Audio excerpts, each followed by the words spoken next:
మేమందరూ ఈ స్టేజ్ మీద ఒకటే రీజన్ గురించి ఉన్నాం, like to make a career. ఫిల్మ్స్లో కానీ మొత్తం మేము బిగ్ బాస్ చేసినా, టీవీ షోస్ చేసినా, ఏం చేసినా కానీ మూవీస్లో కెరీర్ గురించి చేస్తున్నాం.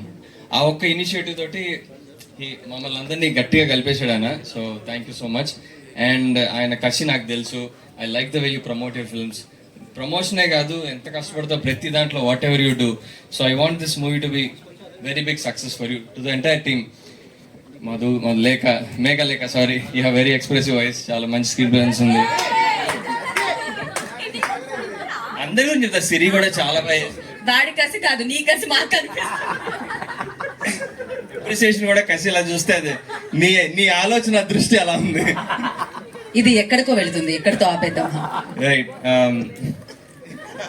నామినేషన్ వేస్తాను నెక్స్ట్ వీక్ నీ మీద. Yeah, so thank you so much. అందరికీ మంచి హిట్ అవ్వాలని కోరుకుంటున్నాను. And please promote the film. February 2nd is releasing. And thank you, I will be there whenever you need. ఇంకో విషయం ఏం చెప్పాలంటే దీని గురించి, తన ఫ్రెండ్స్, ఇందులో ఒక ట్రైలర్లో ఒక డైలాగ్ ఉంది, ఆస్తులు చేసుకోలేదు కానీ దోస్తులు ఉన్నారని చెప్పి. So this is the proof for it. And yeah, నేను కూడా ఎప్పుడు హెల్ప్ అడిగినా కూడా ఫస్ట్ సోహెల్ ఉంటాడు. మా నెక్స్ట్ నా సినిమా వస్తుంది, అందులో కూడా ఈ క్యామియో అపియరెన్స్ అడగంగానే. So thank you Sohel, all the very best. సో కళ్యాణ్ అలాగే జెస్సీకి మైక్ ఇచ్చారా?